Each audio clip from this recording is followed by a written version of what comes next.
Ladies and gentlemen, welcome to part 4 of Final Fantasy II.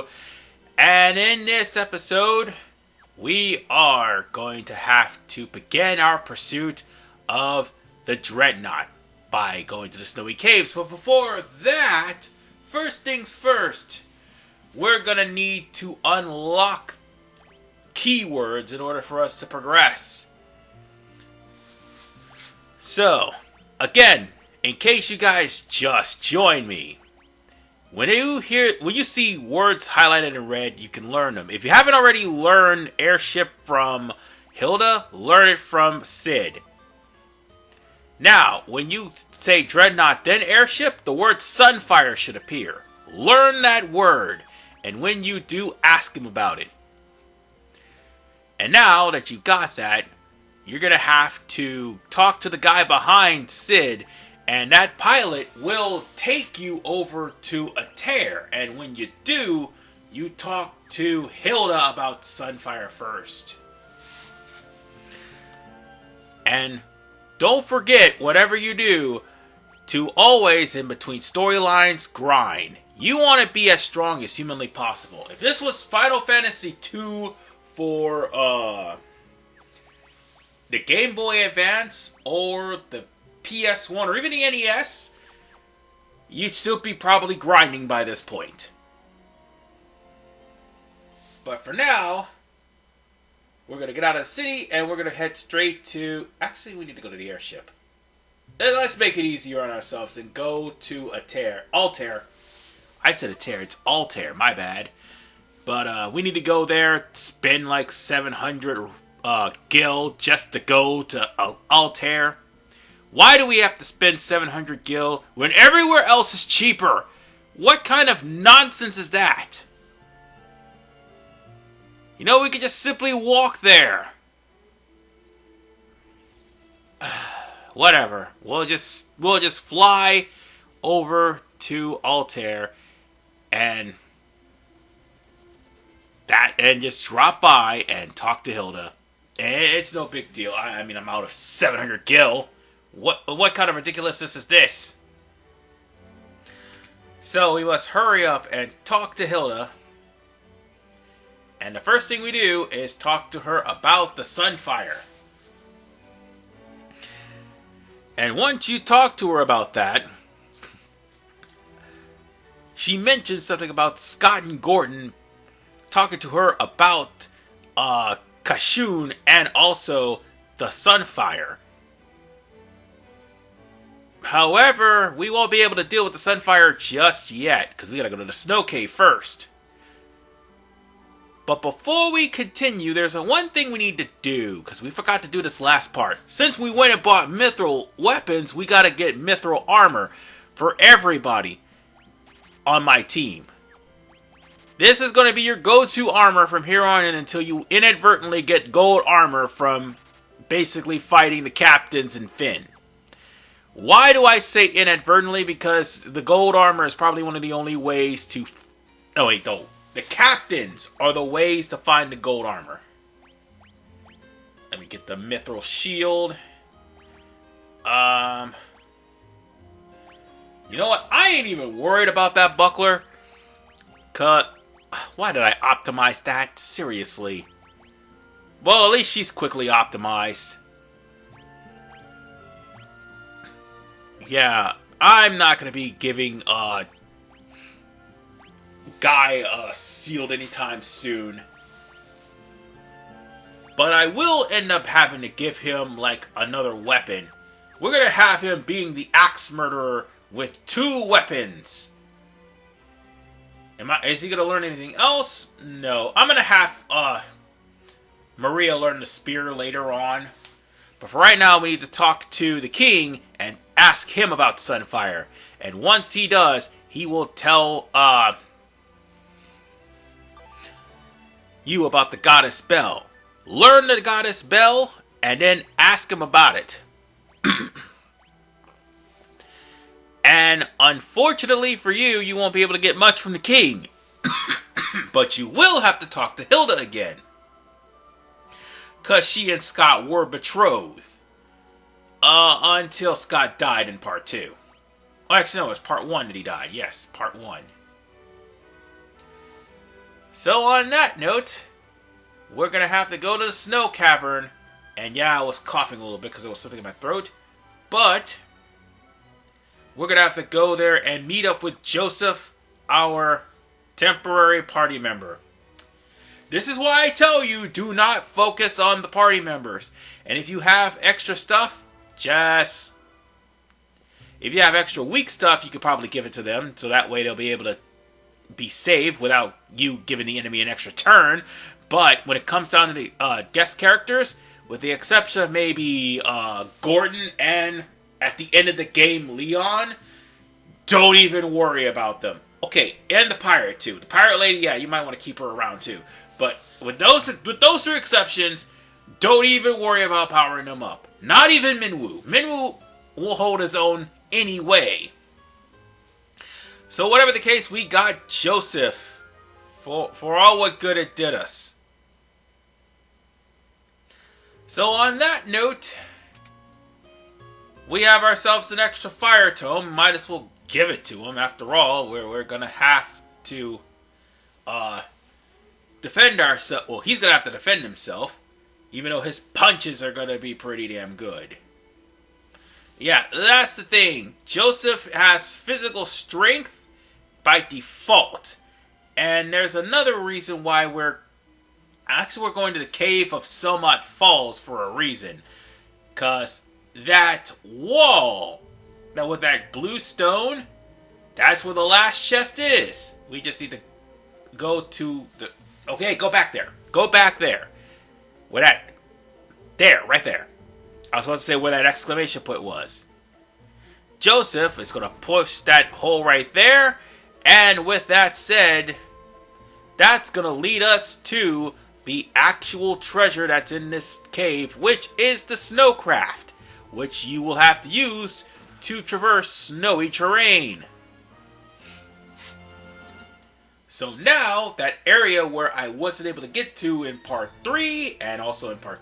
Well, actually in part 2, because I was in Selman, and I tried to get to that snow area and I couldn't. Now I can! So we have a canoe, we have a snowcraft, and I think pretty soon we'll have an airship. Well, a little bit later anyway. Right now, we can now hover on the snow. And there's no point in me turning on random encounters here, because all the random encounters in the snow, you're gonna run into in the snow caves! So it doesn't really make a difference anyway. So, let's sail all the way into the snow caves, and folks, this is the snow cavern. I turned on the encounter because we're going to run into some new enemies here, which is Deadhead. And just like all zombies, Deadheads are in fact weak to cure and life. And for the love of God, if you have cure and life at level 8 or higher, come Pandemonium, because you're going to run into recolors of these, as well as recolors of zombies everywhere. For the love of God, if you have those there, you will be in good hands, and you will pretty much conquer most of Pandemonium, save for the Iron Giant that's running about. That you need fire for. So yeah, I'll be going off screen, grinding again. Oh look, Josef ends up going to level 3. In Fist already, and I didn't even get him in his first battle. I got him in his first battle. This is the second battle. Oh joy! So, let's see if I'm actually able to show off Warp. Or I could just show off Life, whichever one comes first. Oh, and then there's Ghoul. You got Ghoul, you got Zombie, and you got Deadhead. Ghoul is probably stronger than Zombie. That's all you need to know. And that garlic you can actually throw on zombies and that'll kill them. Or do some damage to them.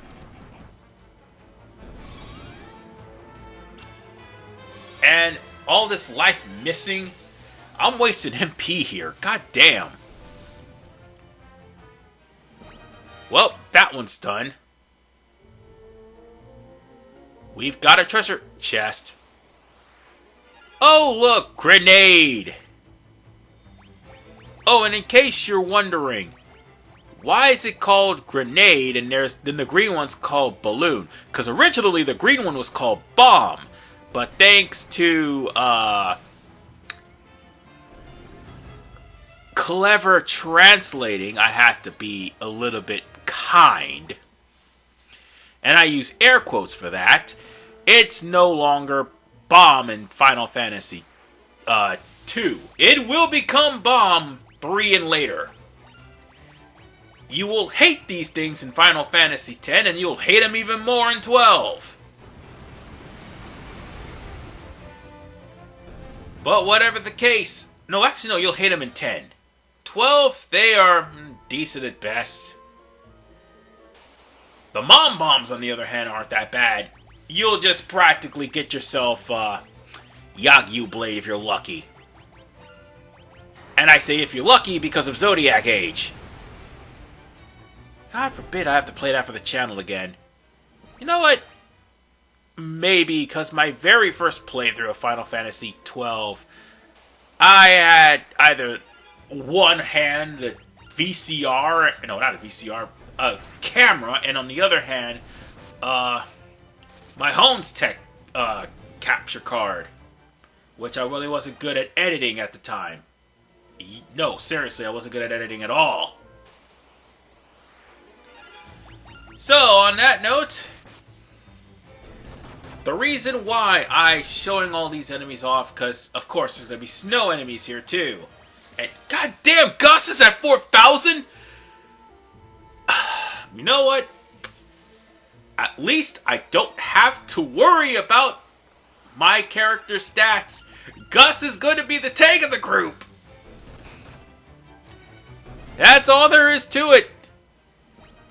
Oh my god, even Josef is getting Josef is getting stats.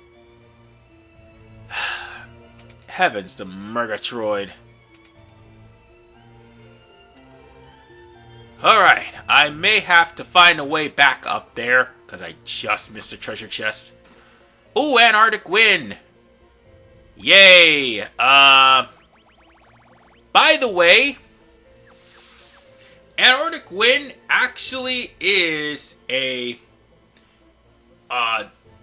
item that causes instant blizzard, I do believe, or at least level 5 blizzard or level 3. Level 3 blizzard back in the day, because at that time, people probably got so tired of the grinding system that they practically... Oh, look, there's a blizzard tome. That they practically just, bought Antarctic Winds later on in, I'm trying to think, Mysidia, if I'm not mistaken? One of those damn towns where Antarctic Winds are for sale. Or I think it was, in the city of, Ater. Ooh, Mithril Spear. Oh, I am definitely gonna get that to Maria later. I'm gonna give that to Maria later. Let's see what that does, by the way. I'm not giving that to Josef. That's a stupid mistake. Yeah, Maria's gonna get hit in the evasion part, but for the most part, I don't care about evasion. Because you see, this leveling system means you're gonna have to get punched in the mouth in order for you to gain some experience points. So yeah, evasion's kind of a bad thing in a way. What I want to do, or at least try to do, is to get strong enough fire for everyone, at least level 10, if not level 16, which is the highest. Yeah, by the way, level 16 is the highest for everything, weapons and magic. And shield, yes. And also gloves, too.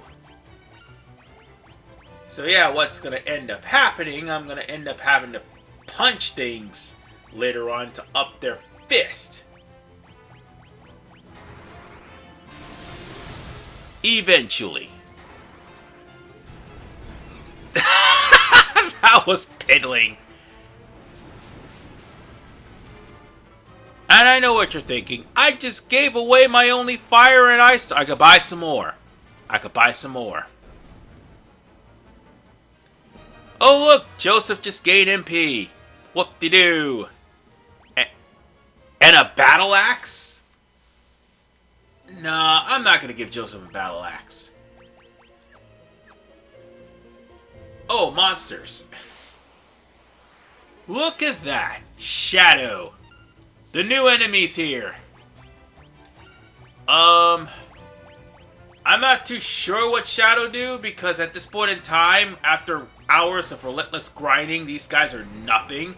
They do physical damage, but I'm not too sure if they cast spells on you or not. Whatever the case, they don't last long with fire, nor with life. And... oh, shit. Somebody done messed up now. I'm going to have to use that later, because you see, that sword right there is one of the better swords in the game. One of them. The best sword, believe it or not, is the blood sword. That sword right there is actually going to be used for bosses in the midpoint of the game. Why, you may ask? Because the ancient sword actually, on touch, does curse.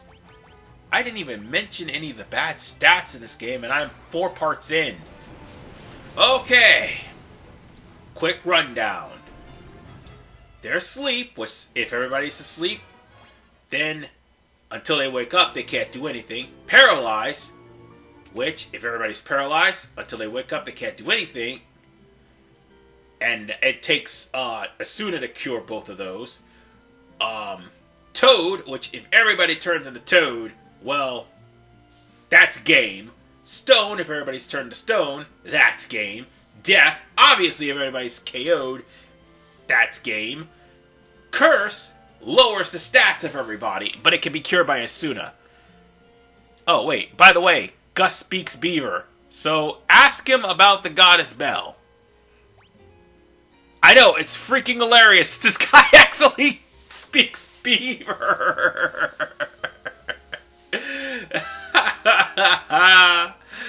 Oh my goodness, it's just hilarious. I like the story, but I hate the system of this game. But as I was saying, let's see, the other bad stats. Silence, obviously, you can't use magic. By the way, that gets cured by Asuna. I do believe zombies a thing too, which is mind, or mine, I think. You're gonna have to use Basuna to save your life there. The obvious poison, and also, yeah, you need Asuna for the obvious poison. And one last thing. If your team gets banished or teleported or, yeah, banished or teleported, that's what I meant to say. That's game over for them, and unfortunately... oh wait, they won't come back, that's right. However, you could also use Warp outside of battle at the cost of your HP to either A, get you out of the dungeon, or bring you to the nearest level, to the highest level, or second highest level, or previous level. No, that's what it is, the previous level. And here I thought there was actually something here, that's why I turned on the encounter rate, because after all, the Adamantoise is right in front of us. And Josef just got paralyzed. Asuna for his troubles. Fire for their troubles.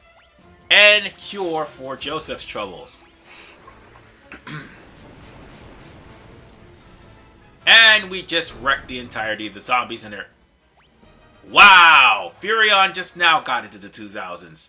That's just sad. Oh, cool! Silver Curious! So now at least I could give something to Josef so he won't be kicked around. Give him a bronze helmet. And some bronze gloves so now his punches will actually do something. Because that Adamantoise actually is pretty damn tough. at first, but thanks to the copious amount of beatings I gave to all those soldiers in Flynn, not so much. If anything, this would be the actual tough guy compared to, well, what's following. So if I'm not mistaken, I do believe either fire or ice is his weakness. No, it's fire. It's fire.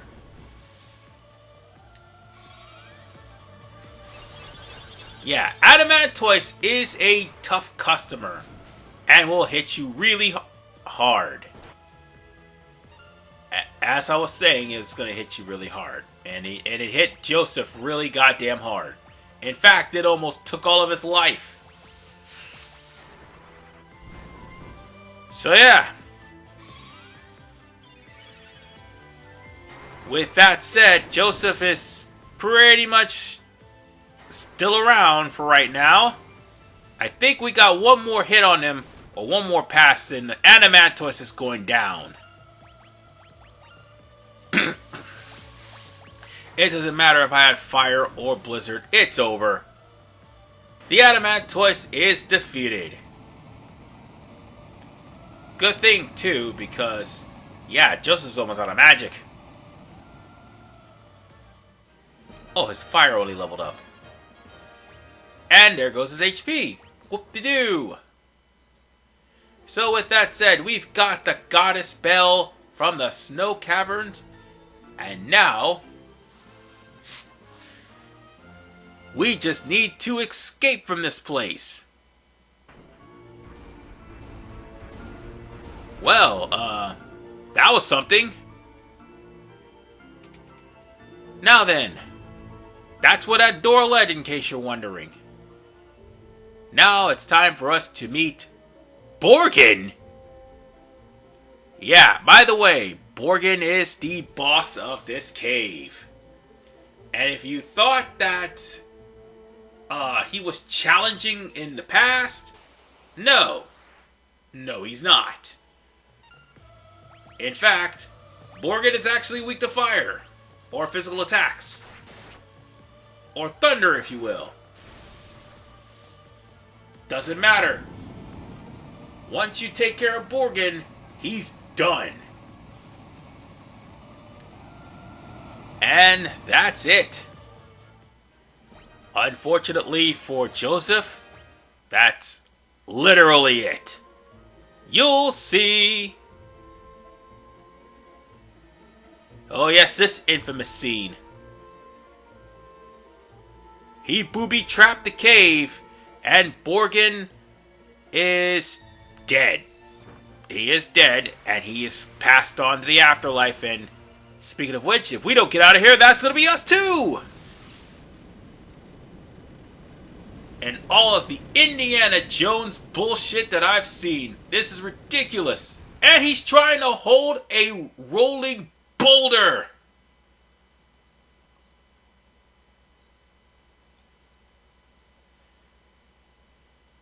He is holding on for dear life. Well, not anymore.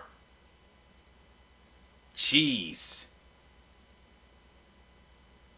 And he got crushed. Wow. And just think, this is tame compared to what's happening now with 16. Very tame. So yeah, might as well break the bad news to Nelly of what happened to Josef. Poor guy, he never stood a chance once that boulder came around. But at least he punched an Adamantoise before he died. So yeah. Rest in peace, Josef. However, it's far from the last guy that's going to be dying. Of that I can assure you. And by the way, you don't have to tell Nelly this. It's an optional thing. In fact, the whole town knows. Somehow word actually reaches them.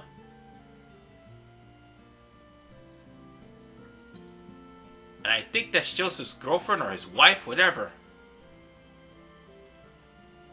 Oh, that poor girl. She just got finished being freed from Borgen, and now she's separated from her dad, this time for good. Wow. And now we're going to have to break the bad news to Hilda. And that's exactly what we're going to do. And tell her exactly that another person has fallen. This time it's Josef. So, we're going to go to Kashund Keep. And they cut out the line that said, once you're done there, me and Sid will meet you. But nonetheless, ladies and gentlemen, that's exactly where we're going to be going, to Kashund Keep. This is RFman 985. See you all in Part 5. We're at the midway point of the game, folks. Take care.